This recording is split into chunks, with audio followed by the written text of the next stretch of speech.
Do you find that your consultation doesn't go as you want it to go?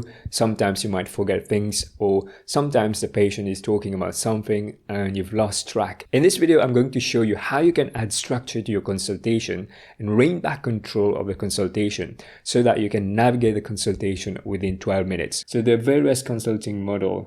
For example, Flanagan, Neighbors, there's Kaggle and Cambridge. Study 3 or 4 consultation models. Look at what you think fit what you're practicing and borrow part of each of these consultation models. And you will find that it's going to add structure to your consultation. And it will enable you to make a safer assessment when you're consulting. So what examiners are looking for is somebody who is safe and is able to practice as an independent GP. So if you're able to show that you have capabilities to be safe and are fit for independent practice, that will be what examiners are looking for. And in the case selection that you're going to submit, this is what you need to be thinking. So I like to keep things simple, and for the RCA, it's very important to keep a simple approach. So for data gathering, what you want to do is to get the patient's story out there. Make sure that you're asking open-ended questions, get the patient to tell their story, and then make a focused assessment. Your history needs to be focused.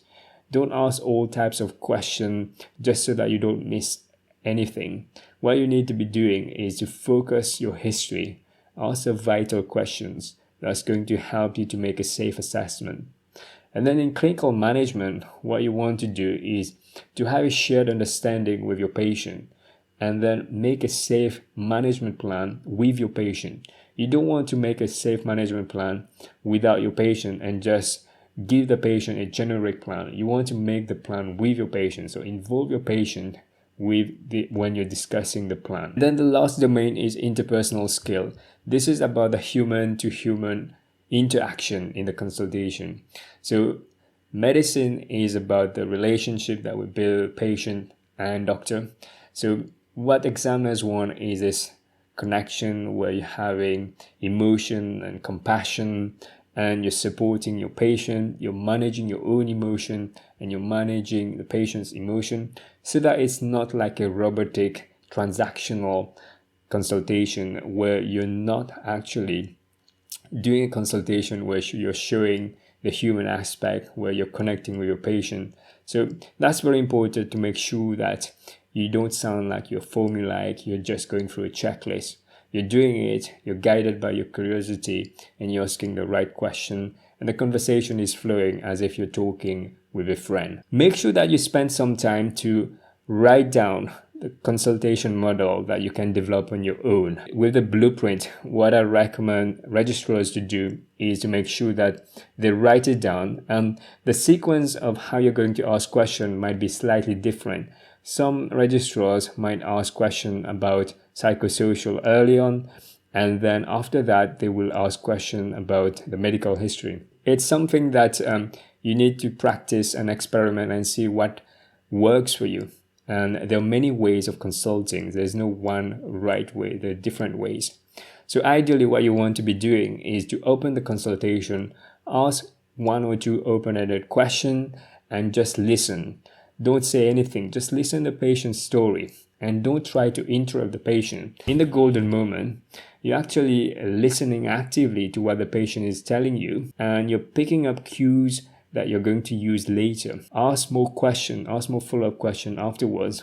Be guided by your curiosity, and then explore the medical problem. Because if a patient took some time out of the day to consult a doctor, there's a problem that they are having, and they're likely to have thought about this problem. They may have some worries, may have concern, and they usually have some expectation what you're going to do.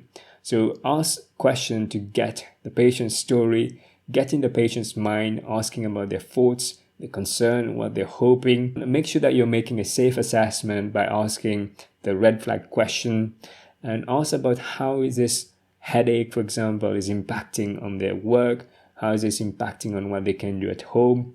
If need be, then offer examination to your patient, and if necessary, discuss about investigation that you'd like to arrange with your patient. So sometimes patient may have expectations. So for example, patient is coming with headache and is expecting to have a scan of the head. You need to know that this patient has got expectation of a scan. Then how are you going to address this expectation? If you're just going to ask about ideas, concern, expectation and not readdressing it, then what's the purpose of doing it? So make sure that you keep note of what's the expectation, what's the concern, because you want to readdress that in the second half of the consultation. A major problem that registrars struggle with is poor use of time. What happens is that they tend to dwell a long time on data gathering, up until 8 minutes, and then it's only around 8 minutes and a half then they realize that they need to cover clinical management, and they rush through clinical management, and the patient is not involved in the plan, and the plan is usually very generic and wishy-washy. So you don't want to do that. Ideally, what you want to do is to spend half of the time in data gathering and then half of the time in clinical management, 6 minutes and 6 minutes. So if you can do that, you're not going to squeeze your clinical management, and you're going to have a conversation with your patient, and you can involve your patient and make a plan that is personalized to the patient's need. And you can tie in what the patient has told you in the data gathering about the ideas, concern, expectation, and the psychosocial history. Then you can actually propose a plan that is going to be helpful for them, rather than a generic plan.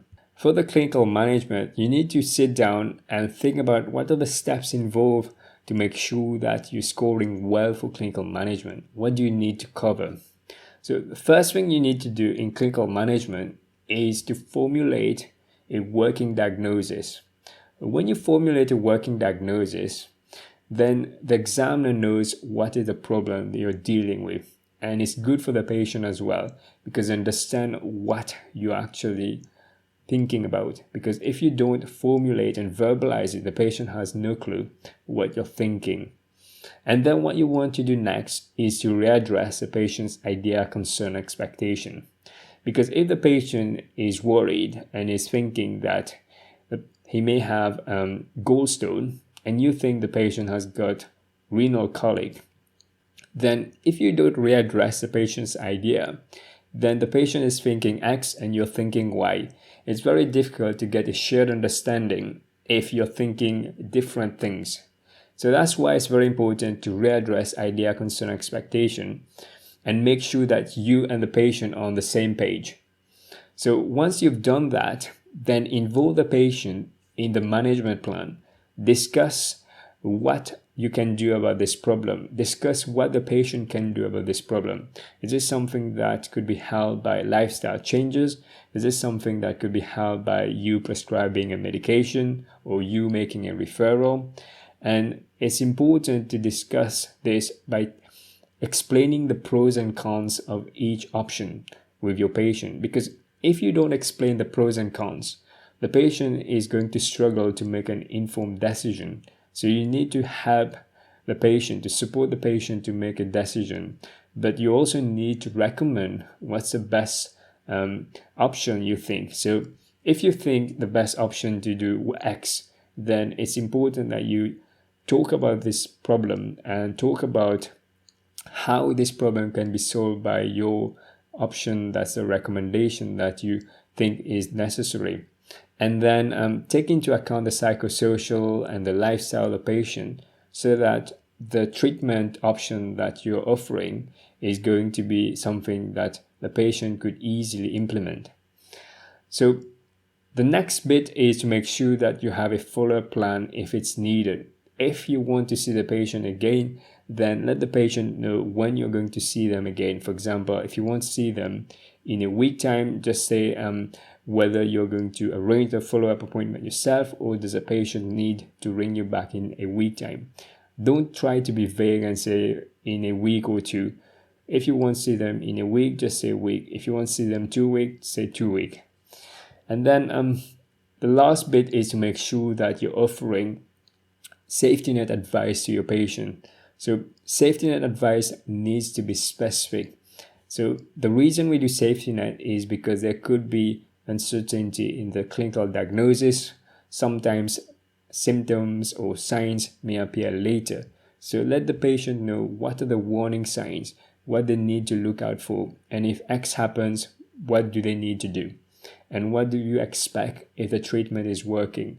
Is it going to take 2 days to get better, or is it going to take a week? So that the patient knows what is expected, what is not normal.